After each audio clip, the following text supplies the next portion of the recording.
muchísimas gracias a todas las personas que ya estáis en esta sala. Vamos a arrancar este segundo seminario online de este ciclo de seminarios llamado Melanoma Visión 360 grados y como bien sabéis, hoy hablamos de melanoma y calidad de vida, aprendiendo a manejar los efectos secundarios. Antes que nada me presento para todos aquellos que no me conozcáis, yo soy Víctor Rodríguez, soy parte de Fundación Más que Ideas y soy la persona que esta tarde moderaré esta jornada y presentaré a los tres profesionales que nos acompañarán durante esta hora y poco. Como os decía, Melanoma Visión 360 grados consiste en un ciclo de webinarios gratuitos o seminarios online gratuitos que tienen el propósito de ofrecer información y recursos de apoyo que ayuden a mejorar la calidad de vida de las personas, ya seáis pacientes o familiares que convivís con un melanoma.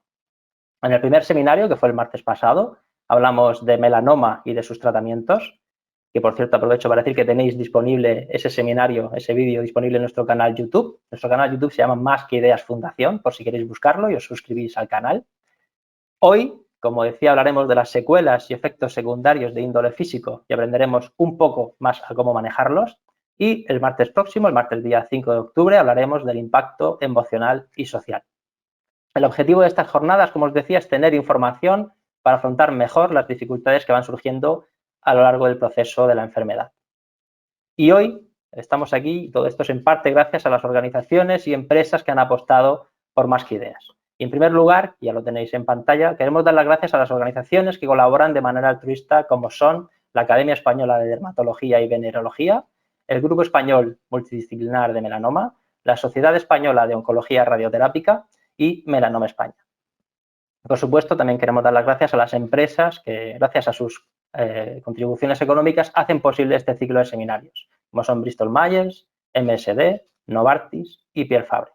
Nos gustaría señalar que ninguna de estas empresas interviene en los contenidos que vamos a tratar en la sesión de hoy o en cualquiera de las 3 sesiones de este ciclo y, por supuesto, tampoco en los discursos que vamos a escuchar. Y también, por supuesto, muchísimas gracias a todos los profesionales que se han sumado a este ciclo de seminarios online. En este sentido, queremos destacar que todos los profesionales que participan en este ciclo de seminarios lo hacen sin ningún tipo de contraprestación económica y lo hacen de una forma completamente altruista. Como bien sabéis, estos seminarios los impulsamos desde Más que Ideas y os explico muy brevemente qué es Más que Ideas. Bueno, somos una entidad sin ánimo de lucro que se fundó hace ahora unos 7 años.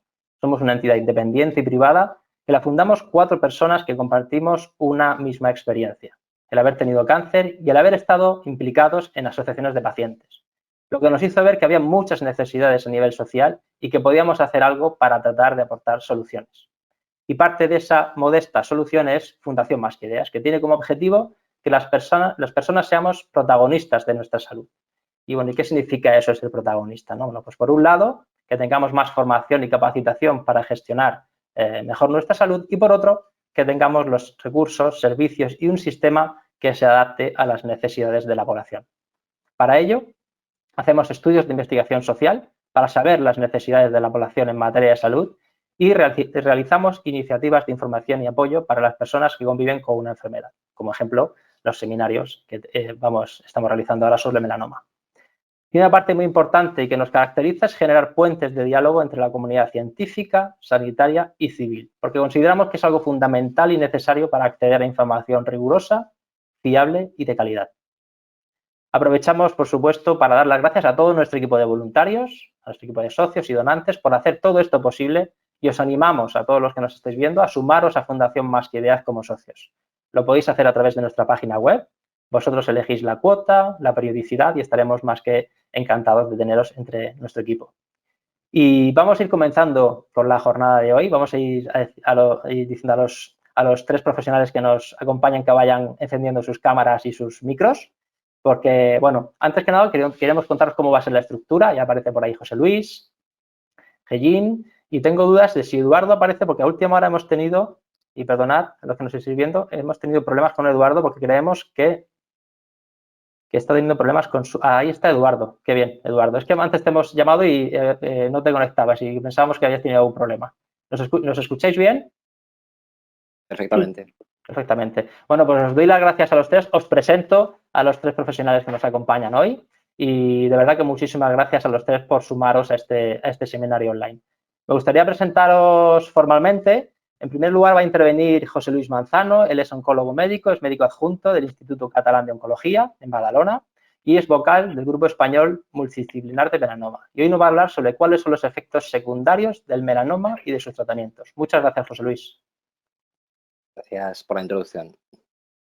En segundo lugar, He-Jin Su es dermatóloga, trabaja en el Complejo Hospitalario Universitario de Pontevedra y es miembro de la Academia Española de Dermatología y Venereología. Y hoy va a hablar de cómo cuidar mi piel si tengo un melanoma. Muchas gracias, He-Jin. Gracias a vosotros. Y en tercer lugar, nos acompaña Eduardo Bona, que él es enfermero especializado en oncología, forma parte del Hospital Universitario Exeus de Barcelona y es miembro del Grupo Español Multidisciplinar de Melanoma. Y él nos va a dar tips para el manejo de los efectos secundarios en el día a día. Muchas gracias, Eduardo. Muchas gracias, Víctor. Vamos a empezar ya la jornada como mandan los cánones y le vamos a pedir a José Luis de nuevo que encienda su cámara y su micrófono. Ya te vemos, José Luis. Y ahora mi compañero Diego te da el poder del escritorio para que compartas tu PowerPoint. Perfecto. Bueno, vamos a ello. Vamos a ver si puedo compartir. Ya se está viendo. Es simplemente darle al... Se ve perfecto, ¿no? Se ve bien, ¿no? Eso es. Pues José Luis, muchísimas gracias. Yo me quito y en 15 minutos nos volvemos a ver. Todo tuyo. Vale, pues nada, oye, muchas gracias, Víctor, por la introducción y por la invitación. Y dar las gracias a la audiencia que está aquí presente. Y bueno, el tema que se me ha indicado son los efectos secundarios del melanoma y sus tratamientos. Y la verdad es que lo que voy a intentar es dar pinceladas, pequeñas pinceladas de lo que es, porque en 15 minutos es imposible, sobre todo con los grandes cambios que ha habido en estos últimos años.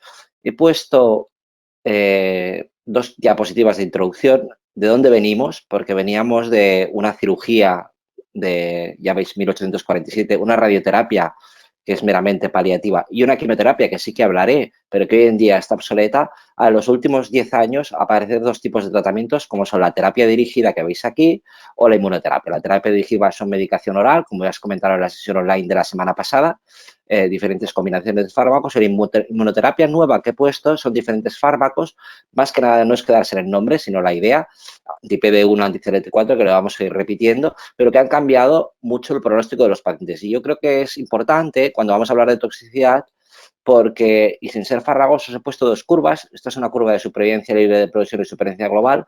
Y sí que veis la curva negra, que es la última de aquí de datos de supervivencia, que es la más baja de la quimioterapia, y con la incorporación de todas estas moléculas, tanto la terapia dirigida como la inmunoterapia, estas curvas han subido, con datos de supervivencia muy elevados y en muchos casos de forma curativa. Por eso también es muy importante valorar todo lo que es el beneficio y la toxicidad. Esa es la agenda de hoy. Hablaré de la toxicidad tanto de la inmunoterapia como de la terapia dirigida. Y ya os avanzo que los efectos cutáneos, tenemos a una dermatóloga de pro en la ponencia, pues la mayoría de los efectos principalmente son cutáneos, tanto con la terapia dirigida como con la inmunoterapia.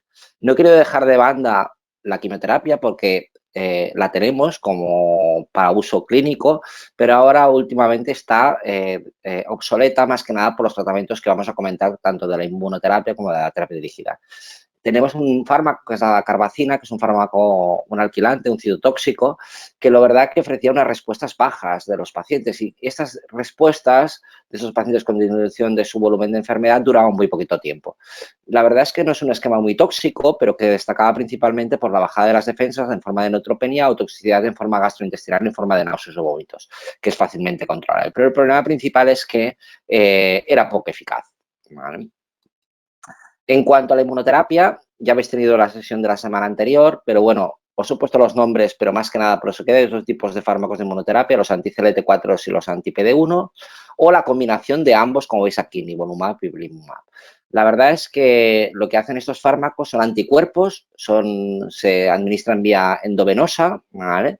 Y lo que hacen es, tanto PD1 como CLT4 son 2 proteínas que lo que hacen es inhibir la respuesta inmunitaria. Pues si le ponemos un anticuerpo, pues lo que vamos a conseguir es que se desencadene esta respuesta inmunitaria. ¿Y qué va a hacer? Pues que los linfocitos T van a atacar las propias células tumorales, va a ir en beneficio del paciente, de forma muy resumida y rápida, ¿no?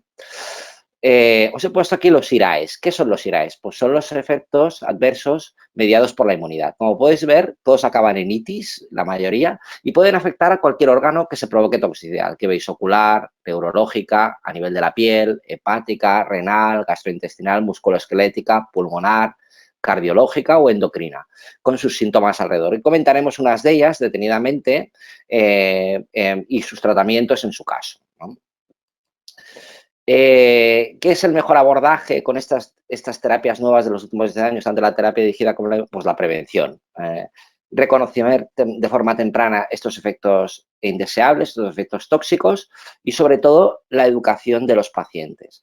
El reconocimiento ya es cosa nuestra, de nuestra propia formación nuestra, pero de cada uno de los pacientes es muy importante explicarles, porque muchos tratamientos, por ejemplo, como son las terapias dirigidas, suceden y las toman en casa. Luego, monitorizar todas esas toxicidades y síntomas, que no vayan más, con una buena anamnesis, una buena exploración clínica y con las pruebas que se requieran. Y luego, ya os avanzo aquí que la mayoría de los efectos secundarios, sobre todo los graves, se tratan con corticoides, ¿vale? Que también tienen unos efectos secundarios. Pero lo principal es educar tanto a lo que es el paciente como al propio médico de los posibles efectos adversos e indeseables para que no vayan a más y se puedan prevenir de la mejor manera posible. Es aquí ya os he hablado que hay un montón de inflamaciones a nivel digestivo. Pues aquí hemos tenido que aprender a trabajar en equipo. Oncólogos, dermatólogos por la toxicidad cutánea, con los digestivos por los problemas de diarreas gastrointestinales, con los endocrinos por los problemas que comentaremos de hipotiroidismo y con los neumólogos por los problemas de toxicidad que tenemos. Y esto nos ha llevado tiempo, pero bueno, trabajamos en equipo para mejorar todas estas toxicidades. Como conceptos generales, normalmente graduamos las toxicidades de 1 al 4, ¿vale?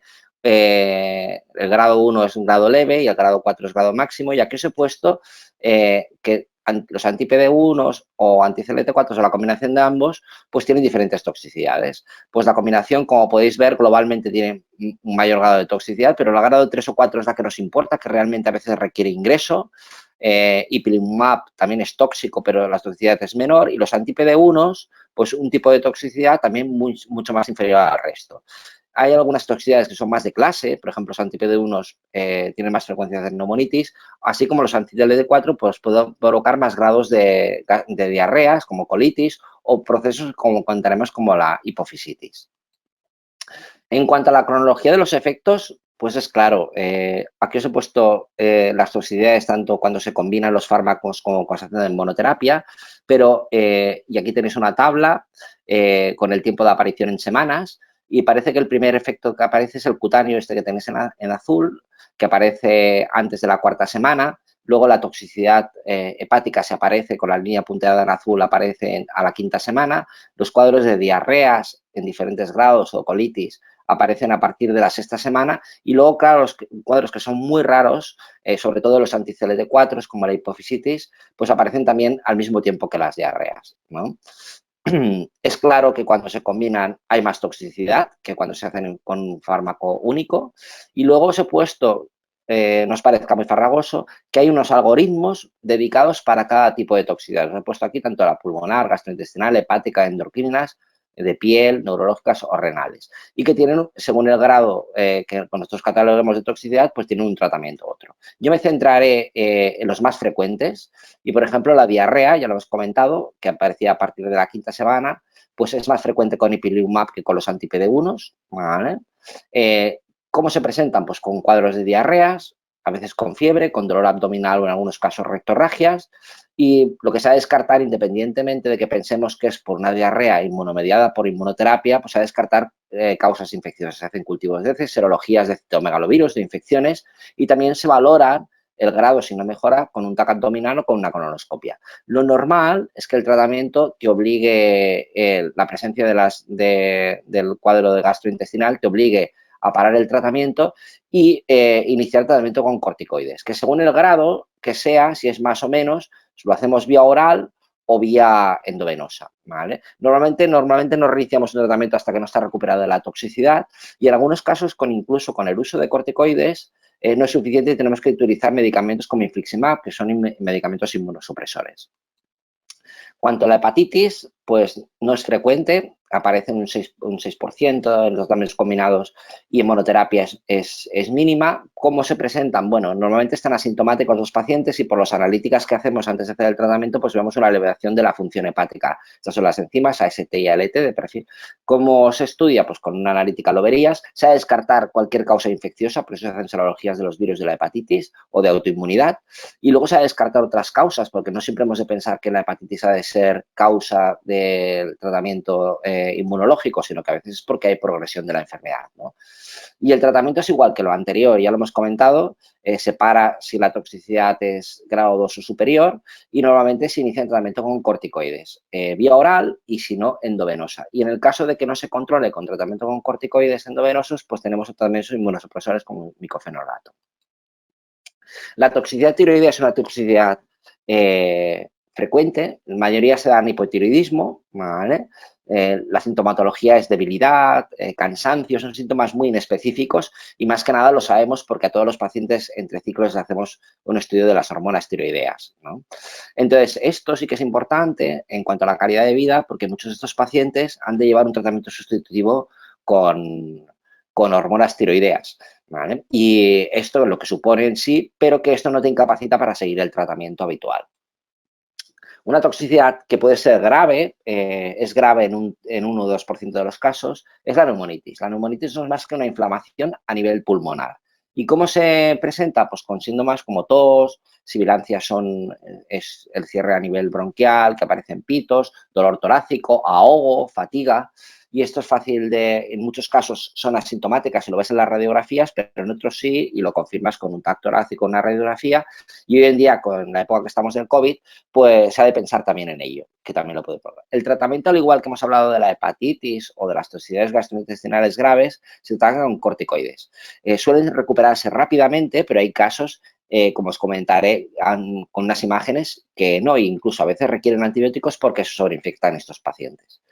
Este es un caso que me ha cedido mi compañera de la doctora González Cao, de un paciente con un tumor de pulmón que fue tratado con anti-PD1, creo que era nivolumab, y que lo que veis es que aparece unos infiltrados a nivel pulmonar que van empeorando con el tiempo y queda un pulmón como fibrótico, más que nada por el contenido inflamatorio que ha quedado residual. Pues este paciente tiene un déficit funcional respiratorio de por vida, aunque la mayoría de los casos se recupera. La hipofisitis es una complicación muy rara, de forma global, muy rara con los anti-PD1, pero con los anti-CD4 sí que es frecuente y se presenta con síntomas inespecíficos como fatiga, pérdida visual, dolor de cabeza, debilidad. Y es importante porque la hipófisis es una glándula que controla muchas hormonas. Como veis aquí, cuando hay la sospecha, dada la inespecificidad que tiene, se hace un análisis de todo el eje hormonal que puede estar alterado y se va a hacer de forma urgente una resonancia de la hipófisis. Normalmente, el tratamiento se ha de parar, ¿vale? Y normalmente se hace un tratamiento sustitutivo dependiendo del tipo de hormonas que tenga un déficit, ¿vale? Yo he tenido casos que a veces es muy limitado a las hormonas tiroideas o al cortisol, ¿vale? Y hay que dejarle el tratamiento sustitutivo y en otros se han recuperado asintomáticamente. Esto no está contraindicado de volver a hacer tratamiento. Esto es una imagen, esto es un paciente mío de consultas que llevó tratamiento con una combinación de ipilimumab y nivolumab y que debutó a las 3 semanas de haber empezado el tratamiento con una pérdida visual, ¿vale? Y fatiga, y lo que se veía en la resonancia es que había una inflamación de la glándula hipófisis. Con tratamiento corticoideo, él mejoró inmediatamente y, bueno, a día de hoy el paciente, bueno, la verdad es que está curado y no lleva ni tratamiento sustitutivo de nada. Y he dejado para el final la toxicidad cutánea porque es la más frecuente de todas y no está muy bien detallada como pongo en los estudios. Es la más frecuente de todas y hay pocas diferencias entre los dos anti-PD1 que hay entre nivolumab y pembrolizumab.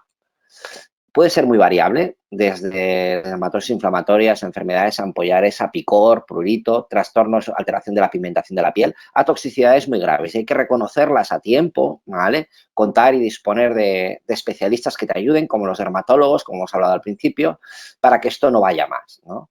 Dentro de las toxicidades cutáneas, lo más frecuente es el RAS maculopapular. Aquí tenéis las frecuencias, que esto es lo de menos, ¿vale? Que suelen afectar al tronco y en menor medida a la parte proximal de las extremidades. Se diagnostica con una biopsia y aquí os he puesto alguna fotografía de lo que puede evolucionar si no se monitoriza, si no hace un seguimiento de la misma, ¿no?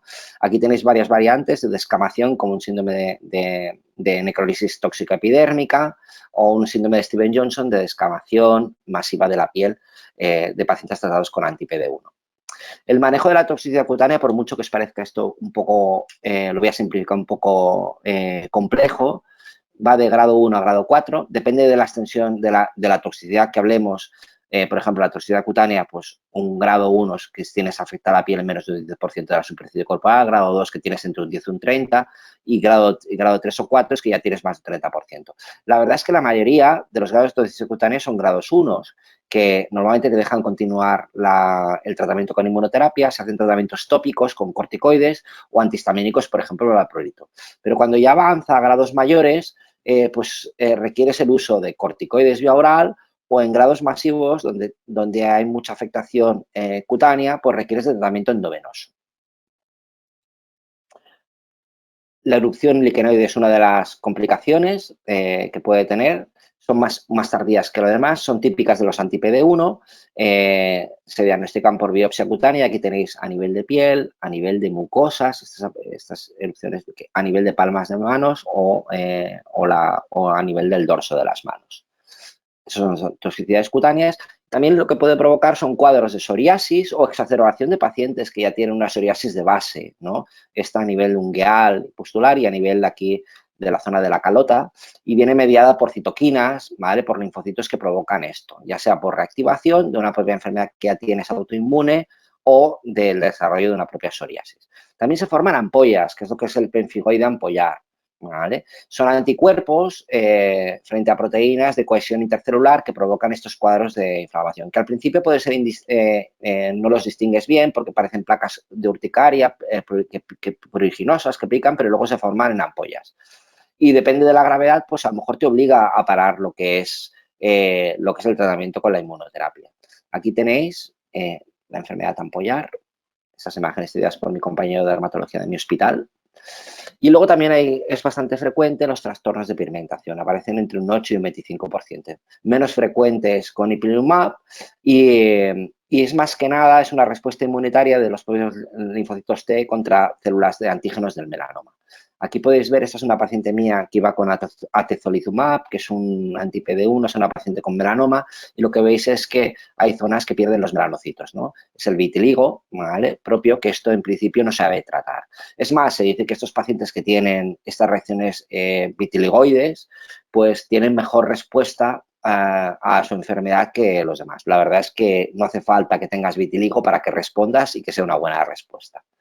Prurito es una de las causas frecuentes y más que estos pacientes hacemos de media 2 años de tratamiento, aparecen en un 11 o un 21% de los casos, a veces aparecen con lesiones de rascado acompañantes y lo que hacemos normalmente es tratamiento con antihistamínicos, corticoides tópicos, emolientes, ¿vale? Y en casos que son resistentes, que los hay por la duración del tratamiento, se utilizan ya medicaciones más específicas.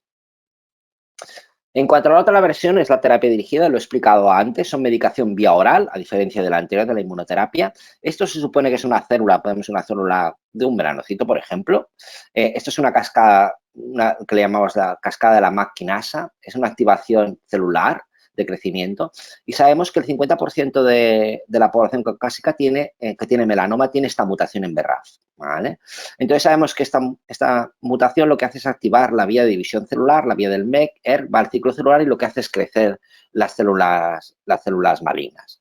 Entonces lo que se ideó en principio es una monoterapia, un inhibidor de esta molécula, de BRAF, de esta mutación, que lo que hacía es frenar todo este círculo vicioso. Luego se vio que la combinación por mecanismos de resistencia, que la combinación tanto de inhibidores de BRAF como inhibidores de BEF era mejor que solo la monoterapia. Entonces, no quedaros con el nombre, hay diferentes combinaciones, bemurafenib, cobimetinib, dabrafenib, trametinib, encorafenib, vinitinib, son de los 3 estudios pivotales. La realidad es que los 3 tienen la misma eficacia, ¿vale? Pero tienen perfiles de toxicidad diferentes. Aquí tenéis de los 3 estudios que había, pues podéis ver que casi todos los pacientes tenían algún grado de toxicidad, pero la que nos importa, que es la grado 3 o 4, aparece en más de la mitad de los pacientes, 58, 52%, 71%, y que obligan casi a la mitad de los pacientes a variar las dosis de la medicación. Así como en la inmunoterapia no variamos la dosis, en la terapia dirigida sí. ¿Vale? Y que obligaban hasta un 15% de pacientes a suspender el tratamiento con lo que conlleva ello. En cuanto a los perfiles de toxicidad, aquí tenéis muy variados. Depende del tipo de medicación que utilicemos, tienen toxicidades de clase. Por ejemplo, la combinación bemurafenib, cobimetinib tiene tendencia a las diarreas, a las artralgias, al RAS. Y una cosa que es muy específica, que es la fotosensibilidad, que os enseñaré imágenes de ello. Por ejemplo, la combinación de Dabra y trametinib da fiebre, da pirexia, puede dar tos, puede dar hipertensión. Y en cambio, por ejemplo, la combinación de Encora vinimitinib tiene tendencia a hacer alteraciones hepáticas o síntomas gastrointestinales en forma de diarreas o náuseas. Entonces, lo que sí que es cierto es que la cronología de los efectos es importante porque los efectos, como son la medicación vía oral, aparecen al principio, pero con el tiempo lo que quiere indicar es que desaparecen. La mayoría de los 3 primeros meses disminuyen en intensidad. En cuanto a la epilepsia, es uno de los efectos frecuentes de una de las combinaciones de dabrafenib y trametinib. No es más que fiebre por encima de 38 grados, ¿vale? Y que aparece, el primer episodio puede aparecer a partir de la 4ª semana, ¿vale? Pero esto cuando pasa, pues puede tener, como ya veis, recurrencias inmediatas, ¿vale? Aparecen en más de la mitad de los pacientes, aparecen en 2 o 3 episodios. ¿Cómo se trata? Bueno, lo que se hace normalmente, al principio no lo sabíamos, dábamos antipiréticos, tipo paracetamol, tipo antiinflamatorios, pero luego lo que es más eficaz es parar durante 24 horas el tratamiento y sobre todo pues tratarlo con antipiréticos, ya sea antiinflamatorios o como hemos dicho paracetamol. Luego si aparece un segundo episodio se vuelve a hacer lo mismo, se para la medicación 24 horas, se vuelve a reintroducir a las 24 horas, pero a veces necesitamos optimizar un poco el tratamiento y utilizamos corticoides vía oral, ¿vale? Y lo que sí que siempre hacemos es que a los pacientes les enseñamos muchísimo que la primera vez que tienen fiebre tienen que venir al hospital de día, en nuestro caso que atendemos ahí a los pacientes, para descartar cualquier causa que no sea infecciosa, ¿vale? Aunque pensemos que puede ser de ello. En cuanto a la toxicidad cutánea, como ya veis, con la monoterapia o con la combinación de 2 fármacos, pues es lo más frecuente.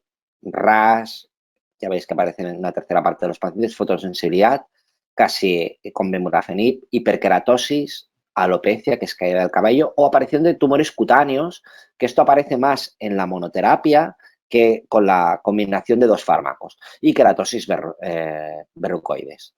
Aquí os he puesto un ejemplo de hiperkeratosis palmoplantar, ¿vale? Esta es creencia a nivel de las plantas de los pies. La aparición con el tratamiento de tumores cutáneos, esos tumores cutáneos son específicos, son queratocantomas o carcinomas escamosos que no tienen tendencia a las metástasis, pero que sí que requieren una extirpación quirúrgica. Aquí una hiperkeratosis del pezón o una verruga vulgar, ¿vale? La fotosensibilidad es una característica del fármaco bemurafenib y de esta combinación, bemurafenib con metinib, y lo que hay que hacer es utilizar, y se les enseña a los pacientes a utilizar ropa de manga larga, evitar la exposición solar y cremas de protección, ¿no? Os he puesto una fotografía de una paciente mía con la exposición solar, hizo toda esta reacción cutánea, o aquí podéis ver la marca de las propias sandalias que llevaba al tocarle el sol, ¿no? Al llevar esta combinación. Y luego hay diferentes grados de RAS macupapular, os he puesto aquí varios, ¿vale? Que el tratamiento pues es emolientes, como hemos dicho anteriormente, o corticoides tópicos, o si tienen prurito, pues darle antihistamínicos. Y en los casos ya que son muy graves, pues corticoides vía oral, o en casos que son extremos, como los que os enseñaba antes de descamación masiva, pues corticoides endovenosos. Y esta es mi última diapositiva. Como conclusión es que las toxicidades por los nuevos tratamientos, como podéis ver, son muy frecuentes, no son graves, pero la mayoría son leves, pero están presentes. Es importante conocerlas desde la parte médica, pero también desde la parte del paciente, por lo que se requiere una educación sanitaria muy importante. Y que para todo eso necesitamos un manejo multidisciplinar, ya hemos comentado, digestólogos, para la mejora de todos estos síntomas. Yo creo que esta es mi última diapositiva, ¿vale? Esta es la vista de alto de mi hospital, ¿vale? Y bueno, muchas gracias por la atención a todos. Pues, José Luis, muchísimas gracias a ti por el contenido de tu ponencia y por ajustarte a los tiempos. Ya sé que has ido ahí casi corriendo, pero muchísimas gracias por tu contenido. Y ahora vamos a dar paso, por favor, a Hejin. Si quieres, José Luis, desconectar la cámara y el micro y ahora en un rato te volveremos a llamar para la parte de dudas. Y Vale. Hejin. Ahí estás. Si puedes conectar tu... Ahí estás. ¿Nos escuchas bien? Sí.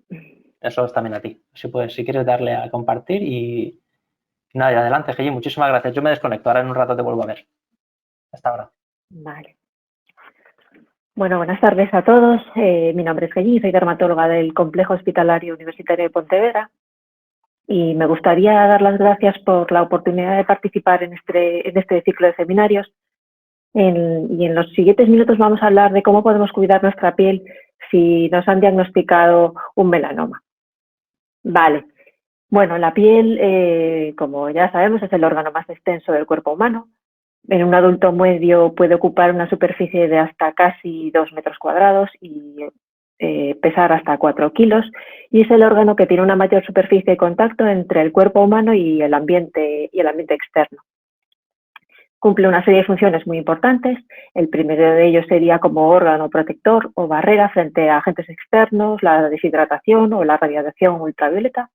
También cumple un papel importante como órgano inmunitario y además la piel es capaz de reparar lesiones, no solo lesiones físicas como por ejemplo cortes o heridas, sino reparar lesiones producidas por la radiación ultravioleta.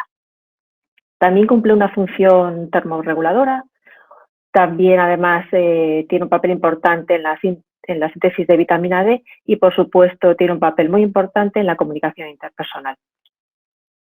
Y ahora si nos centramos en el motivo de la charla sería cómo podemos cuidar nuestra piel si nos han diagnosticado un melanoma. Pues podemos diferenciar 3 escenarios en los cuales se nos pueden presentar dudas al respecto. El primero de ellos sería la cirugía y en concreto las cicatrices. Las cicatrices van a depender sobre todo de la técnica quirúrgica y de los factores relacionados con el propio paciente, como por ejemplo la edad, la etnia, el consumo de tabaco o alcohol, la presencia de enfermedades concomitantes o la toma de determinados fármacos. ¿Y cómo podemos realizar el cuidado de las cicatrices? Pues en el posoperatorio inmediato lo adecuado será hacer una cura diaria de la herida quirúrgica con suero fisiológico o con una solución jabonosa y en los meses siguientes a la intervención se pueden utilizar geles o apósitos de silicona que ayudan a reducir la tensión de la cicatriz durante la fase del remodelado. ¿Y qué podemos decir sobre el linfedema? Pues es una complicación que puede ocurrir tras determinados procedimientos, como por ejemplo la biopsia selectiva del ganglio centinela o tras linfadenectomía, y es una complicación que es más frecuente cuando se realizan este tipo de técnicas en el miembro el miembro inferior con respecto al miembro superior. Y tiene una serie de consecuencias, como por ejemplo la limitación funcional, el mayor riesgo de infecciones y un impacto psicosocial evidente. El tratamiento generalmente incluye medidas como el drenaje linfático manual, las medidas de compresión, diferentes ejercicios de rehabilitación, en algunos casos la cirugía y, por supuesto, los cuidados de la piel. Si nos centramos en las preguntas que nos pueden surgir, como en cómo cuidar nuestra piel durante el tratamiento antineoplásico, pues como acaba de decir el doctor Manzano, estos tratamientos tienen efectos secundarios, efectos adversos que pueden afectar tanto a la piel como a los anejos, como el pelo y las uñas. El tratamiento antineoplásico incluye el tratamiento sistémico y la radioterapia. Y el tratamiento sistémico, bueno, pues la quimioterapia convencional, como bien ha dicho el doctor Manzano, está prácticamente obsoleta, pero bueno, nos centramos sobre todo en las nuevas terapias. Y estas nuevas terapias, como se acaba de comentar, pueden provocar cambios en la piel muy frecuentes, como por ejemplo la fotosensibilidad, el vitíligo, el picor en la piel y múltiples erupciones de distinta índole, incluso tumores cutáneos, como se acaba de mencionar. Y los cambios en las uñas o en el pelo pueden ser en forma de fragilidad ungueal o uñas quebradizas, que salgan lesiones inflamatorias en los pliegues alrededor de las láminas, pérdida de cabello o cambios incluso en la forma o el color del pelo. Este es un ejemplo de un tumor queratinizante secundario a uno de estos tratamientos. Aquí podemos ver otro ejemplo. Como bien se ha comentado anteriormente, son lesiones hiperqueratóxicas generalmente dolorosas que se sitúan en zonas de roce o presión que recuerdan a callosidades. Otras lesiones serían cambios en la pigmentación de la piel, como por ejemplo lesiones de aspecto vitiligoide. Aquí podemos observar un ejemplo de cambios en el color o en la textura del pelo. Cambios en las uñas, vemos que se despegan del lecho ungueal o que aparecen lesiones inflamatorias que pueden ser dolorosas y bastante molestas en los pliegues ungueales. Y en algunos pacientes con determinados fármacos pueden desarrollar erupciones que recuerdan a las lesiones de acné. Y la radioterapia también puede provocar efectos secundarios en la piel de manera aguda en forma de enrojecimiento y descamación en grados variables, pero pueden aparecer también reacciones tardías, incluso meses o años después, sobre todo en forma de cambios en la pigmentación, pero también pueden producirse neoplasias o tumores secundarios. Y ya si nos centramos en los cuidados de la piel, aquí tiene un papel muy importante los productos cosméticos, porque pueden influir en su funcionamiento. Y hacemos un pequeño apunte en lo que se denominan los cosmecéuticos, que es una nueva categoría de productos que están diseñados para obtener unos efectos estéticos favorables.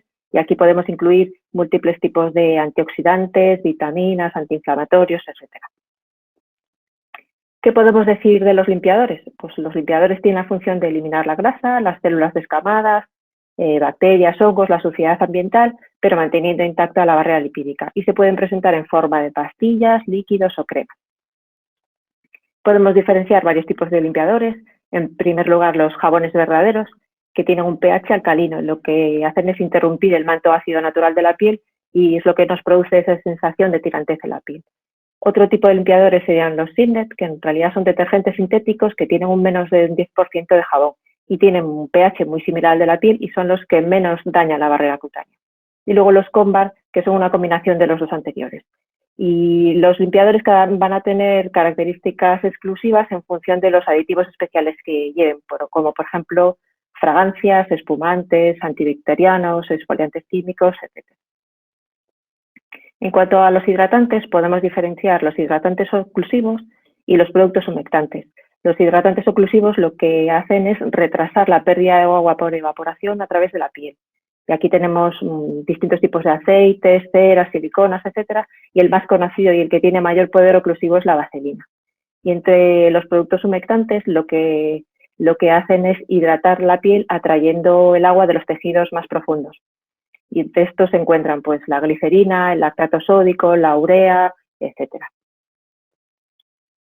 ¿Y qué son los excipientes? Los excipientes en realidad son el vehículo en el que viaja el principio activo y se obtienen mezclando grasas, líquidos y polvos en diferentes proporciones, de modo que vamos a obtener, según la proporción de cada uno de estos componentes, pues ungüentos o pomadas que tendrán mayor proporción de grasa, por ejemplo, soluciones o geles que tendrán mayor proporción de líquidos y así de manera sucesiva. El excipiente, ¿cómo lo vamos a elegir? Pues lo elegiremos en función de las características de cada paciente, el tipo de lesión dermatológica que queramos tratar y la localización anatómica. Porque bueno, no es lo mismo tratar una zona pilosa, como por ejemplo el cuero cabelludo, como tratar el área palpebral o las plantas de los pies. ¿Qué podemos decir sobre los champús? Pues el champú tiene la función de limpiar el cabello, eliminan el sebo, los componentes del sudor, el estrato córneo descamado y la suciedad ambiental. Y tienen múltiples componentes: detergentes, espumantes, acondicionadores, fragancias, conservantes, etcétera. Y todo eso ha de tenerse en cuenta. La elección del champú la haremos fundamentalmente en función del tipo de detergente, de modo que algunos detergentes sí que consiguen una limpieza más profunda, pero pueden dejar el cabello más seco, más áspero o provocar más irritación. Y hay otros que tienen menor capacidad de limpieza, pero que facilitan el peinado, pueden conferir suavidad y no son tan irritantes. ¿Y qué podemos decir sobre los productos para el cuidado de las uñas? Aquí podemos incluir productos como, por ejemplo, el esmalte de uñas, las uñas artificiales, endurecedores, citasmaltes, eliminador de cutículas, etcétera, y no podemos olvidar que pueden producir dermatitis de contacto irritativa o en menor proporción una dermatitis de contacto alérgica, y esto lo debemos tener en cuenta. Y después en otra categoría encontraremos los reparadores ungueales que llevan múltiples componentes, como por ejemplo vitaminas, queratina, ácido glicólico, ácido hialurónico, etc. Y antes de dar unas recomendaciones generales, lo importante es hacer hincapié en que hay que adaptarlas a las necesidades de cada paciente, teniendo en cuenta la presencia o no de dermatosis previas u otras patologías concomitantes, y si hay efectos secundarios derivados del tratamiento, porque en cuyo caso, como acaba de decir el doctor Manzano, cada toxicidad va a necesitar un abordaje, un tratamiento específico, y no vamos a centrarnos en el tratamiento farmacológico, sino qué podemos hacer nosotros como pacientes para cuidar nuestra piel. Y en general las recomendaciones serían las siguientes: realizar una limpieza suave con un Sindet, como acabamos de decir, o con cremas limpiadoras. La ducha lo ideal es que sea corta y con agua tibia. Utilizar un emoliente diario, como por ejemplo una crema de urea entre el 5 y el 10%, 2-3 veces al día. Realizar una fotoprotección solar adecuada, evitar los irritantes, por ejemplo, utilizando guantes para la realización de determinadas tareas, mantener las uñas limpias y cortas, evitando una manicura, una pedicura intensiva, y para el uso de determinados fármacos, la evaluación podológica previa al inicio de dichos tratamientos puede ser muy útil. Y se recomienda también el uso de un calzado amplio y cómodo, evitar traumatismos repetidos o una presión excesiva. Y ya por último, ¿qué podemos hacer como pacientes durante el periodo de seguimiento? Pues nos vamos a centrar fundamentalmente en 3 aspectos, que sería el de las revisiones dermatológicas periódicas, la autovigilancia y la fotoprotección solar. En cuanto a la autovigilancia, lo ideal sería hacerla una vez al mes, ya sea con ayuda de un conviviente o mediante espejos. Debemos explorarnos la cara, incluyendo la nariz, los labios, la boca y las orejas. No olvidarnos también del cuero cabelludo, el tronco y las extremidades, sin olvidarnos de los pliegues, por ejemplo, las axilas o de debajo de los pliegues mamarios, y explorar también las manos y los pies, también teniendo en cuenta que no podemos olvidarnos de las localizaciones entre los dedos, y también acordarnos de la exploración a nivel genital. Para hacer la autovigilancia existen algunas aplicaciones, en concreto estas 2 que os muestro aquí, que pueden ser de utilidad para los pacientes. ¿Y en qué nos debemos fijar cuando hacemos nuestra vigilancia de la piel? Si vemos que hay lesiones que han cambiado de color, de tamaño, de forma, si son claramente diferentes al resto o se han vuelto asimétricas o tienen unos bordes irregulares, lesiones que ya tienen un tamaño superior a los 6 milímetros o que al tacto puedan tener un tacto áspero como de lija o un tacto escamoso, o que tengan varios colores. Nos debe llamar la atención también las lesiones que pican y sangran, o que tienen una superficie brillante, y heridas o úlceras que no curan o que no cicatrizan. Y si hablamos de la fotoprotección, esto también daría para un capítulo aparte porque hay muchísima información al respecto, pero de manera muy general hay que destacar que la elección del fotoprotector tiene que ser también adecuada al fototipo de cada paciente, y no nos debemos olvidar de los labios. Además, como se ha comentado anteriormente, algunos fármacos pueden provocar fotosensibilidad, así que hay que tener cuidado en este aspecto también. El fotoprotector además debe aplicarse de manera correcta, en cantidad suficiente, y reaplicarla a las 2 horas si vamos a estar más de ese tiempo expuestos al sol, incluso en los días nublados. Debemos evitar las horas centrales del día, buscar la sombra, utilizar ropa, sombrero, gafas de sol, y no olvidarnos de la ingesta suficiente de líquidos para evitar la deshidratación. Y también en este sentido hay una aplicación que puede ser muy útil, que es UV-Derma, que combina información geográfica, meteorológica y dermatológica, y que nos da información sobre el tiempo que podemos estar al sol sin dañar nuestra piel. Y ya para concluir, pues recordar que las medidas para el cuidado de la piel tienen que estar adaptadas a las necesidades de cada paciente. Es muy importante hacer hincapié en la autovigilancia y en la fotoprotección solar, y por supuesto realizar las revisiones dermatológicas periódicas correspondientes. Y esto es todo. Muchas gracias. Aquí tenéis mi dirección de correo si queréis hacerme cualquier duda, cualquier pregunta, etcétera. Muchas gracias. Pues, Hellín, muchísimas gracias por los contenidos que nos has trasladado. Has intentado resumir muy mucho, como tú decías, esto da para muchos capítulos. Así que de verdad, muchísimas gracias. Vamos a pedirte, Hejin, que desconectes cámara y micro y ahora en un ratito en la parte de preguntas nos vemos y ya Eduardo está en su pantalla y él en marcha. Así que Eduardo, todo tuyo. Muchísimas gracias. Perfecto. Adelante. Vamos a ver si puedo presentar esto. Gracias, Eduardo. Bueno, pues mi nombre es Eduardo Bona, soy enfermero de ensayos clínicos, trabajo en el Hospital Universitario Quirón de Seus, ¿vale? Y os voy a ofrecer una serie de consejos prácticos, pues bueno, a la hora de tratar estos efectos secundarios que bien pueden surgir derivados de los tratamientos de quimioterapia, que como han comentado los doctores anteriormente están un poquito obsoletos, o bien los tratamientos de inmunoterapia o bien terapia dirigida, ¿vale? Para entender un poquito la inmunoterapia, pues bueno, ha supuesto un gran avance en el tratamiento del melanoma, ya que ha permitido mejorar mucho las expectativas de vida con respecto al pronóstico de la enfermedad y además ha permitido mejorar la calidad de vida, ya que, bueno, a nivel de efectos secundarios son mucho más llevables que los de la quimioterapia. Para entender un poquito el funcionamiento, pues bueno, la inmunoterapia actúa activando el sistema inmunológico para que, bueno, se ataque, digamos, a las células tumorales, Bueno, para que ataque las células tumorales, ¿vale? Y entonces, pues bueno, aunque esta respuesta inmune a veces es un poquito superior, pues lo que produce es una serie de efectos secundarios que detallaremos a continuación, ¿vale? En cuanto a las toxicidades más comunes, pues bueno, las que más habitualmente se dan son el RAS cutáneo, ¿vale? Con unos porcentajes que varían entre aproximadamente el 2% y el 32%. El hipotiroidismo más o menos varía entre un 4,7% y un 9%, dependiendo del tipo de inmunoterapia que se aplique. Y en cuanto a la diarrea, es quizás el efecto secundario más habitual, ¿vale? En cuanto a las hepatitis, como bien han comentado el doctor Manzano y la doctora anteriormente, pues bueno, son menos habituales, igualmente que la hipofisitis, ¿vale?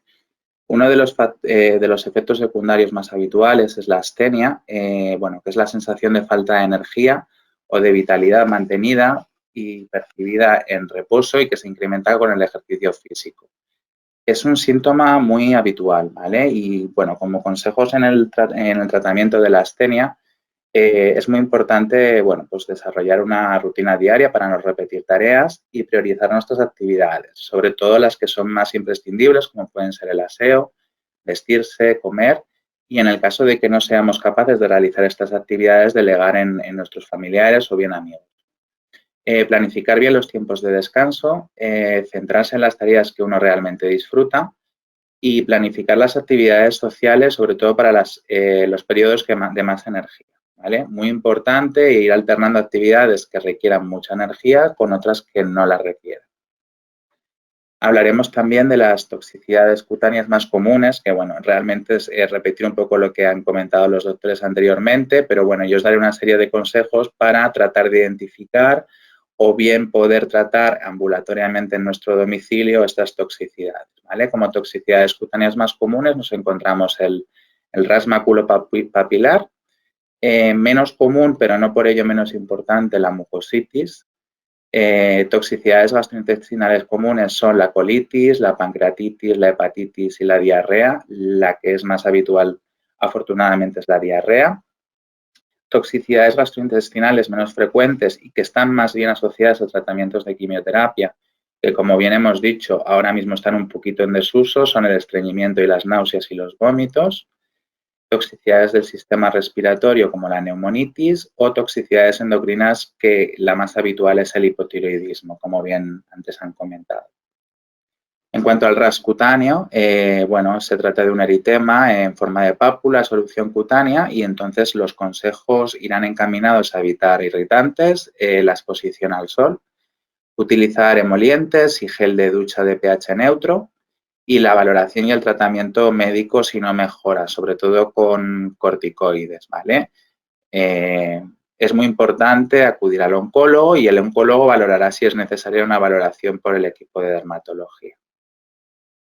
En cuanto a la mucositis, cosas muy importantes a la hora de la prevención es hacer enjuagues con agua de bicarbonato unas 3 veces al día, antes del cepillado para evitar que nos quede pues mal sabor de boca, porque el bicarbonato no es agradable al gusto. Una buena higiene bucal y un cepillado correcto después de las comidas. Se recomienda usar cepillos de cerdas suaves, ya que los cepillos que son así de cerdas un poquito más duras, al tener la boca un poquito más frágil, las mucosas mucho más sensibles, es más fácil que produzcan, digamos, ulceritas en la boca. Evitar el uso de colutorios con alcohol, ya que pueden, digamos, incrementar esta sensación de escozor y de dolor en las ulceritas. Y una correcta hidratación de la mucosa oral y uso de vaselina para hidratar correctamente los labios. Consejos para el manejo de la mucositis de manera ambulatoria son la solución de mucositis, que es una solución que normalmente es una fórmula magistral que podemos encontrar en los hospitales, que lleva un poquito de lidocaína y lo que hace es, bueno, calmar un poquito este dolor y ayudar a cicatrizar un poquito más rápido estas úlceras. También el uso de micostatin, que es un antifúngico que se utiliza en el caso de aparición de hongos. Son como unas pequeñas manchas blanquecinas que suelen aparecer pues, en la lengua o en la mucosa oral. Como bien hemos comentado, si estos síntomas no mejoran, es muy importante acudir al oncólogo para que valore un poquito si es necesario algún tratamiento un poco más intenso. Uno de los efectos secundarios, especialmente de la inmunoterapia, es la colitis inmunomediada, ¿vale? Es una inflamación aguda del colon que requiere de tratamiento médico y es importante acudir al servicio de urgencias. Es uno de los efectos adversos que realmente no se pueden tratar ni dar consejos para, digamos, mejorarlo y es realmente necesario acudir al servicio de urgencias o a tu médico de referencia para que haya una correcta valoración. Sí que es verdad que muchas veces es asintomática, pero generalmente nos encontramos síntomas de alarma que pueden ser como el dolor abdominal, sobre todo en la zona ventral. A veces se pueden producir cólicos y una de las características, uno de los síntomas más característicos de la colitis es la diarrea, que se puede presentar bien en pocos episodios hasta diarrea muy frecuente. La fiebre no es habitual, pero a veces puede presentarse. También puede haber sensación un poco de tenesmo, sensación de que se necesita evacuar heces, aunque los intestinos están ya vacíos. Y esto a veces puede implicar esfuerzo y dolor e incluso cólicos. Y la pérdida de peso, ¿vale? Hemos de estar muy atentos a esto. En cuanto a consejos prácticos a la hora del manejo de la colitis, importante comer pequeñas cantidades de alimento a lo largo del día, beber bastante agua en pequeñas cantidades repartidas durante el día. Alimentos ricos, evitar los alimentos ricos en fibra. ¿Por qué? Porque al tener diarreas lo que tenemos que hacer es evitar un poco la motilidad intestinal. Entonces evitaremos alimentos que sean derivados del salvado de trigo, las judías, las nueces, las semillas. También evitaremos alimentos grasos, fritos y salsas. Muy importante limitar los productos lácteos en el caso de intolerancia a la lactosa. Practicar técnicas de relajación puede ayudarnos un poco a controlar estos movimientos intestinales, ya que están estrechamente relacionados con el estrés ambiental y también, sobre todo, garantizar un buen descanso nocturno. La pancreatitis inmunomediada es una inflamación aguda del páncreas que afortunadamente no es habitual, ¿vale? Signos de alarma que se pueden presentar, sobre todo es dolor en la parte alta del abdomen, dolor abdominal que se puede irradiar hacia la espalda y también suele empeorar después de las comidas, fiebre, pulso acelerado, náuseas, vómitos y sensibilidad al tocar el abdomen. Muy importante, matizar que es una urgencia médica y requiere de tratamiento médico, ¿vale? Normalmente se suele instaurar con una hidratación continua vía endovenosa y el uso de corticoides y antibióticos para cubrir profilácticamente e incluso apoyo nutricional si el oncólogo o el médico de referencia lo considerara necesario.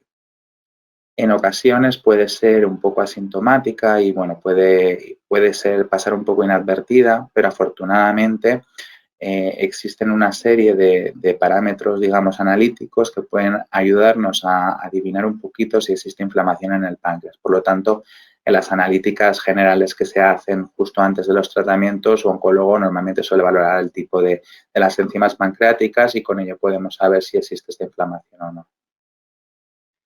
La hepatitis inmunomediada es una inflamación aguda del hígado.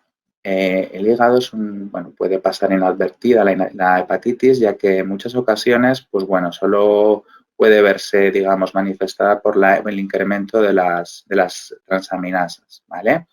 En ocasiones sí que hay signos de alarma. Estos signos de alarma son muy variados. Van desde el color amarillento en la piel y los ojos, que es la ictericia, la hinchazón y dolor abdominal y en las piernas y en los tobillos, picazón en la piel, la picación en la piel que se produce por el acumulamiento de la bilirrubina en sangre, la orina de color oscuro, que precisamente es por la presencia de bilirrubina en orina, el color pálido de las heces, a veces incluso un poquito blanquecinas, fatiga crónica, náuseas o vómitos. Muy importante matizar también que es una urgencia médica y que requiere tratamiento médico y farmacológico, ¿vale? Como hemos comentado antes, se valorará una vez se acuda al centro médico si es necesaria la instalación de tratamiento con corticosteroides, antibióticos, hidratación y apoyo nutricional según el grado. Hablaremos también de la diarrea, ¿vale? Consejos prácticos a la hora del manejo de este efecto secundario. La diarrea se presenta muy habitualmente tanto con tratamientos de quimioterapia como de inmunoterapia.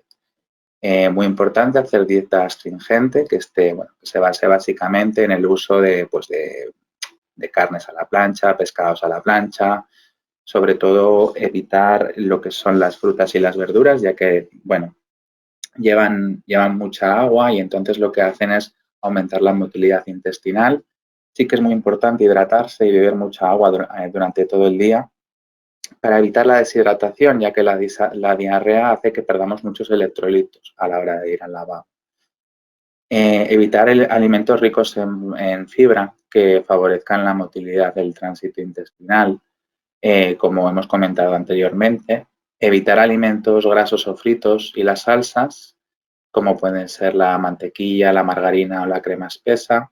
Limitar productos lácteos si se tienen intolerancias y, se recomienda el uso de loperamida si es necesario y la manera de tomarlo es con 2 comprimidos al inicio de la diarrea y un comprimido más tras cada deposición hasta un máximo de 8 comprimidos. También otra manera de tomarlo es justo antes de las comidas para evitar que la motilidad intestinal se vea incrementada por esta ingesta y entonces paremos un poquito lo que es la diarrea.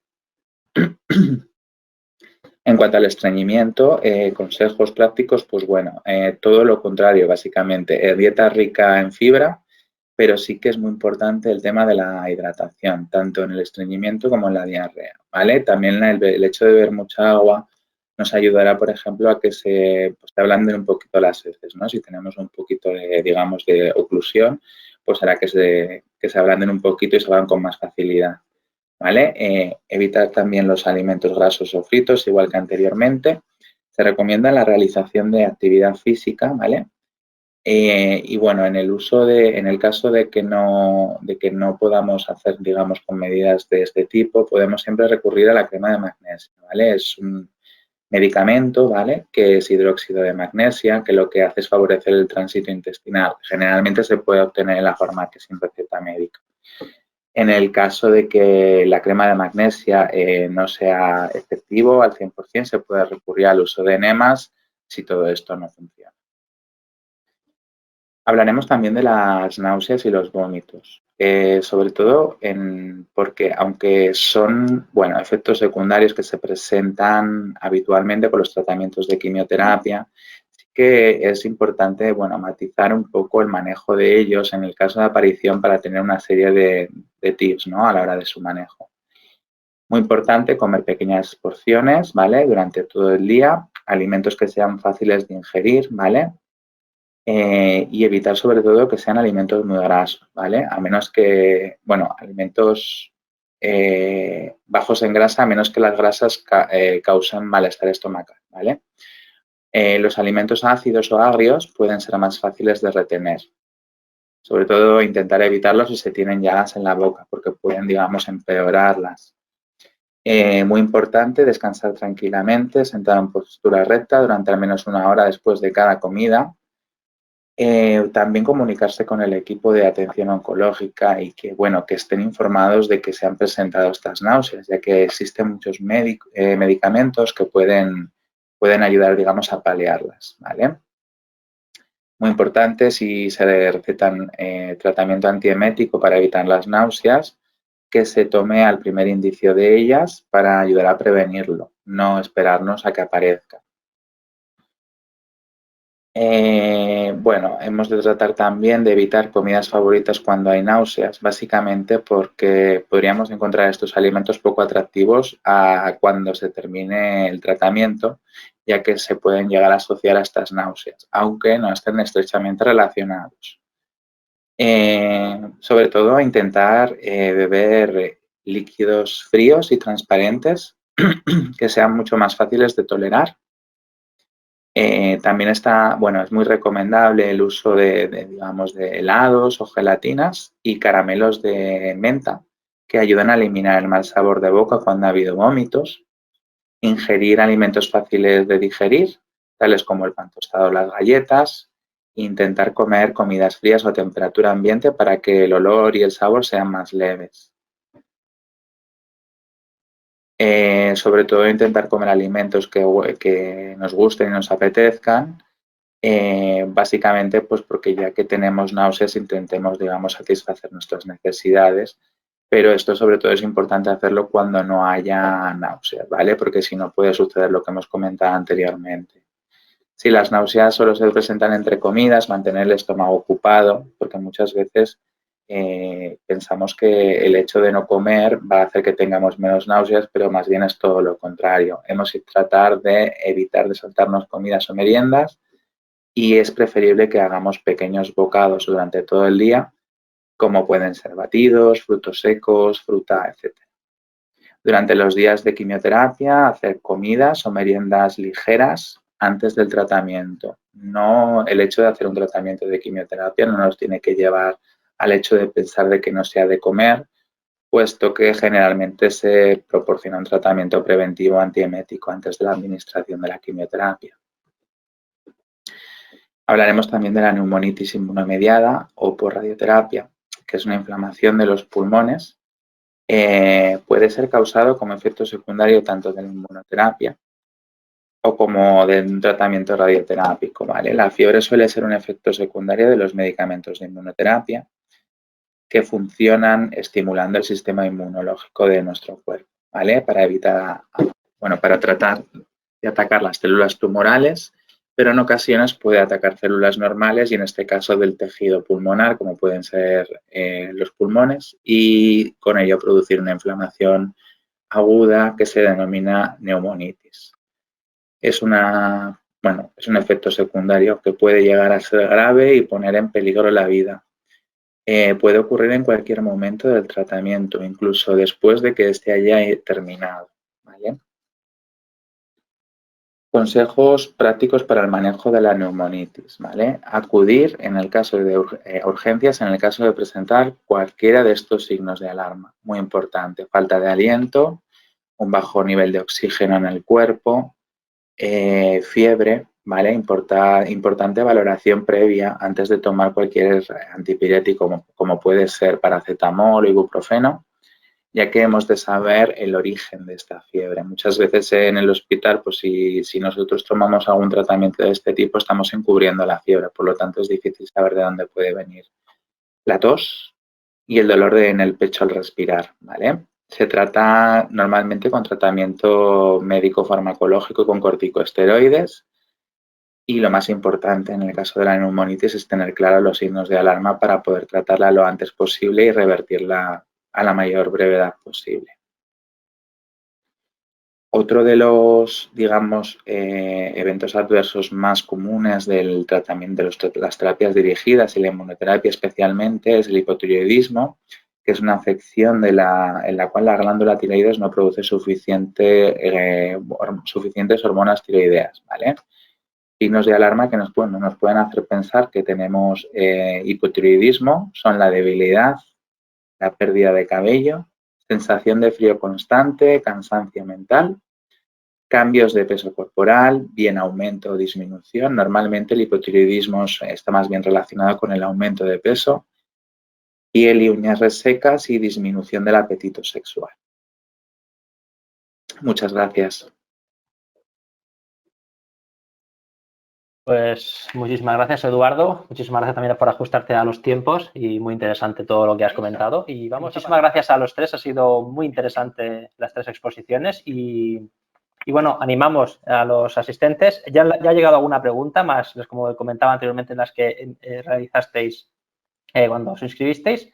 Así que si no os parece mal, os empiezo con la primera duda que nos ha llegado hace un ratito y es ¿la toxicidad puede aparecer a los meses de recibir el tratamiento inmunológico? Sí, José Luis, Gellín. Sí. Bueno, la verdad es que la toxicidad puede aparecer en cualquier momento, incluso pacientes que han parado el tratamiento, por ejemplo, yo que sé, pacientes que tienen hipotiroidismo, por un ejemplo que explicaba Eduardo Bona, pues tú mantienes normalmente el tratamiento de por vida, pero incluso tenéis pacientes que a lo mejor hemos hecho un tratamiento ya sea adyuvante, preventivo, o que se ha parado a los 2 años el tratamiento, que es lo que solemos hacer, que a lo mejor a los 6 meses puede aparecer cualquiera de estos efectos. O sea, no es, o sea, hemos explicado lo más frecuente, lo más global, que aparezca a las semanas, cutáneos, a las pocas semanas, pero puede aparecer en cualquier momento. O sea, principio, mediados o una vez parado el mismo tratamiento también puede aparecer. Por eso estos pacientes se tienen que vigilar, ¿no? Se tienen que controlar. Pues muchísimas gracias. Tengo más preguntas. Dice, me gustaría saber los posibles efectos secundarios de la radioterapia dada hace más de 10 años. Vale, como comentaba antes, pues efectivamente la radioterapia puede producir reacciones tardías. La mayor parte de ellas van a ser pues del tipo cambios en la pigmentación, telangiectasias, que son como esos vasitos dilatados que parecen varículas. Otras veces puede aparecer atrofia de la piel, la textura, la piel es más finita, tiene una textura diferente y en casos ya mucho más raros, pues tumores secundarios a la radioterapia, porque al fin y al cabo la radioterapia es eso, radiación y están descritos ese tipo de tumores vasculares o incluso otro tipo de tumores cutáneos. Pero bueno, es poco frecuente. Vale, gracias, Gellín. Tengo una pregunta que dicen, ¿qué hacemos con el sol después de haber tenido un melanoma? Pues bueno, sí, claro, la fotoprotección daría para un capítulo entero, pero bueno, sobre todo centrarnos en los consejos básicos que acabamos de ver y tener en cuenta, bueno, pues que el paciente que ya ha tenido un melanoma tiene ya más riesgo de tener un segundo tumor y lógicamente, bueno, pues protegernos la piel, sobre todo ya no solo por el melanoma, sino de otros tipos de cáncer de piel, ¿vale? Que son más frecuentes como el carcinoma vasocelular o el carcinoma epidermoide. Entonces hay que tener cuidado con eso y adaptarnos pues a cada fototipo porque no es lo mismo una persona pues que tenga un fototipo más alto, que casi nunca se queme, que un paciente de los que siempre se ponen rojos en verano y pelan. Entonces, lógicamente las medidas van a ser un poquito diferentes, pero en general estos pacientes sí deben extremar las precauciones con el sol. Vale. Muchas gracias. Nos llega una pregunta ahora mismo. Dice, me gustaría saber si un paciente con melanoma y ganglio centinela negativo, si está indicado algún tratamiento o solo sería cirugía y seguimiento, y en este caso, ¿en qué consisten los seguimientos? ¿El ganglio centinela que has dicho que era positivo o negativo? Depende de normalmente son estadios 2A, 2B, 2C, estos que tienen ganglio centinela negativo.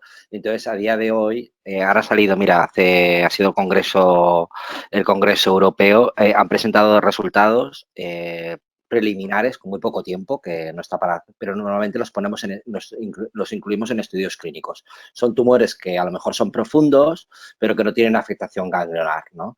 Entonces, a día de hoy, si tengo que contestar por los resultados preliminares que han sacado, hemos de esperar más tiempo porque hay 3 estudios paralelos que solo tenemos resultados de unos y de muy poco seguimiento, pero normalmente lo que hacemos es incluirlos en ensayos clínicos porque son pacientes que son de riesgo por la profundidad, ¿vale? Que también va en relación con la metástasis en sí mismo, ¿vale? O sea que a día de hoy, si se puede incluir en un estudio clínico, lo mejor que se puede hacer siempre que sean tumores profundos, ¿vale? Que sean estadios 2B, 2C, que a veces son incluso peores que estos pacientes que tienen ganglio centinela positivo. Nos dice que es 1B. La pregunta que nos hace, la persona que nos hace esa pregunta dice que es estadio 1B. Controles. Controles. Perfecto, pues muchísimas gracias. Tengo una pregunta curiosa, porque has hablado, Hellín, de alguna aplicación, de alguna app, y preguntan, dice, ¿hay alguna aplicación similar a las que se utilizan para los alimentos que nos ayuden a escoger tanto shampoos, geles, cremas, etcétera, etcétera? Claro. Yo, en principio, desconozco que haya una específica para este perfil de pacientes que les puedan decir en cada caso qué tipo de gel, champú, productos para las uñas, etcétera. Entonces, claro, yo no podía, había poco tiempo y, lógicamente, tampoco puedo hacer una mención específica de productos muy concretos porque, bueno, pues tiene cada uno su marca comercial y no es el foro, pero yo creo que al final sí que es cierto que lo mejor es consultar directamente con el dermatólogo porque, lógicamente, no todos tenemos el mismo, lo que los pacientes llaman el tipo de piel de cada paciente, y eso debe adaptarse. Sí que es cierto que en general estos pacientes tienen tendencia, pues por los efectos secundarios del tratamiento, a que la piel se reseque, que independientemente de que haya una erupción o no, que pique, aunque no tengamos erupciones cutáneas. Entonces, en general sí que se recomienda pues utilizar los productos que sean más suaves, sin detergentes, los que no hacen espuma. Claro, un champú que no hace espuma no es tan agradable, parece que no nos limpia tan bien, pero irrita menos. Pues productos efectivamente que no lleven, las cremas hidratantes que no lleven fragancias, que lleven los menos conservantes posibles, etc. Entonces ya hay algunas casas que sí tienen productos que están un poco más dirigidos a ese tipo de pacientes. Pero lo ideal, vamos, es preguntarle a un médico y que nos dirija un poquito en función de cada caso.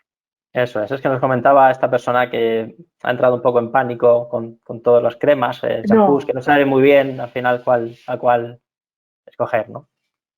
Por ahora que yo sepa no existe esa aplicación, pero bueno, es una buena idea. Nos queda muy poquito tiempo porque ya estamos casi sobre la hora, pero voy a lanzar una pregunta más. Después de ser extirpado el ganglio inguinal por un melanoma maligno, quisiera saber si ante otra adversidad tengo menos defensas.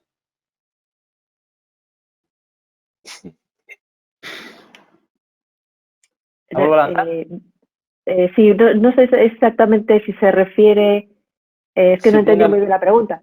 Dice, si después de ser extirpado el ganglio inguinal por un melanoma maligno, en este caso, quisiera saber si ante otra adversidad, otra enfermedad, voy a tener menos defensas para para que mi cuerpo reaccione mejor a la enfermedad.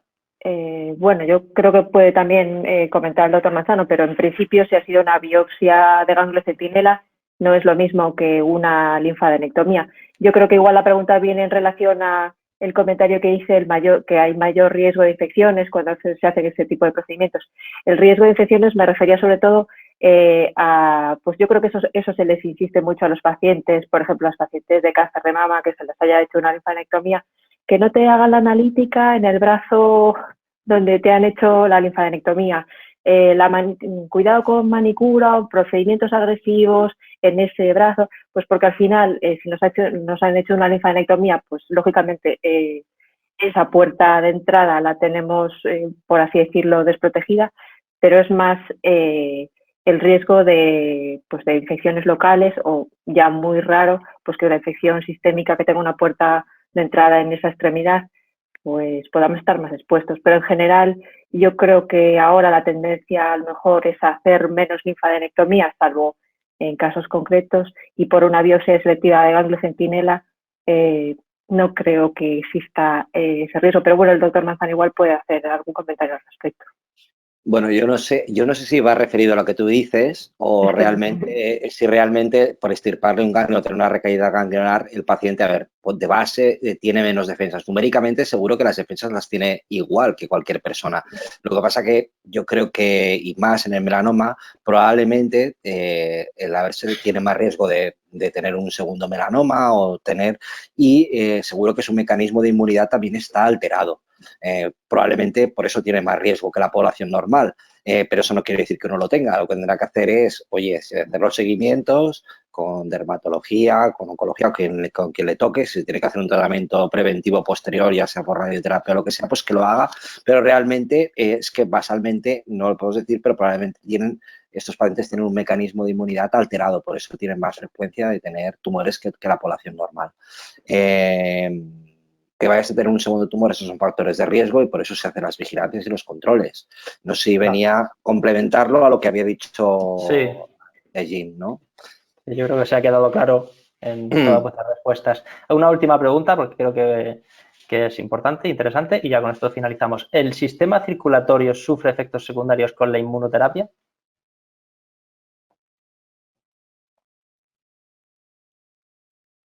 Jean, José Luis. Claro, el sistema circulatorio es que no nos afecta a nosotros tanto, salvo que pueda haber algunos efectos secundarios en la piel muy concretos y poco frecuentes, pues por ejemplo el tipo vasculitis a nivel cutáneo, pero yo sí que es cierto que desconozco si hay algunos efectos secundarios de vasculitis sistémicas por el uso de determinados fármacos de inmunoterapia. Yo solo desconozco que a nivel cutáneo puede haber lesiones tipo vasculitis. Sí, son poco frecuentes, pero sí que puede haber. A nivel sistémico es raro, o sea, fenómenos vasculares, por ejemplo, trombolismos en la población de melanoma es poco frecuente de base, tampoco lo provoca. Y yo creo que es más lo que dice Yaijin, que a lo mejor la terapia dirigida, como son todas estas medicaciones orales, pues provocan cuadros de vasculitis a nivel cutáneo, pero limitadas, ¿no? Que no te impiden el seguir el tratamiento. Otros fenómenos cardiovasculares que puede provocar, por ejemplo, la quimioterapia a nivel de grandes vasos, como son cuadros de infartos o anginas, pues esto realmente no. Hemos visto miocarditis, pero es más de muscular que de otra cosa, no es de fenómenos circulatorios en sí. Perfecto, pues muchísimas gracias. Yo voy a dar por finalizada esta parte porque nos queda alguna pregunta más, pero si no se nos va a alargar muchísimo. A todas las personas que nos están escuchando, vuestras preguntas se las trasladaremos después a los profesionales a través de correo electrónico y os las resolveremos a través de vuestros correos, que los tenemos. Y nada, despediros a vosotros, José Luis, Jean, Eduardo. No sé si queréis decir algo más antes de despediros. Muchas gracias a todos. Gracias por la invitación. Muchísimas gracias a los tres por vuestro tiempo y por vuestra experiencia y vuestro conocimiento. Muchísimas gracias. Os voy a pedir de nuevo que apaguéis las cámaras y ya me quedo yo solo despidiendo la jornada. Gracias. Muchísimas gracias. Hasta luego, gracias. Pues a todos los que estáis en directo, como os decía, las preguntas que se han quedado en el tintero las trasladaremos a los profesionales una vez finalizado el seminario y os las responderemos vía email. De nuevo, gracias a todos los que estáis en directo por vuestra participación y, de nuevo, por supuesto, gracias a todas las entidades y empresas que han colaborado y han hecho posible que este seminario de hoy sea posible, como decía. Es la Academia Española de Dermatología y Venerología, el Grupo Español Multidisciplinar de Melanoma, la Sociedad Española de Oncología Radioterápica y Melanoma España. Y, por supuesto, a las empresas Bristol Myers, MSD, Novartis y Pierre Fabre. Y, por supuesto, de nuevo, a los profesionales que hoy han estado con nosotros, que han sido de muy, muy alto nivel. Os emplazamos a continuar viendo este ciclo de seminarios. Ya sabéis que este ha sido el segundo y que lo tendréis disponible en nuestro canal YouTube mañana o como muy tarde pasado mañana. Ya os enviaremos un correo con el enlace para que lo podáis volver a visualizar. Y os emplazamos el martes próximo, donde hablaremos de melanoma y emociones a flor de piel, comprendiendo qué siento para vivir mejor. Ya será el martes 5 de octubre a la misma hora, a las 5 de la tarde. Y si no os habéis inscrito, pues a través de nuestra página web podéis inscribiros sin ningún tipo de problema. Muchísimas gracias a todos, muchísimas gracias por ser tan participativos y nos vemos en una semana. Gracias de nuevo. Adiós.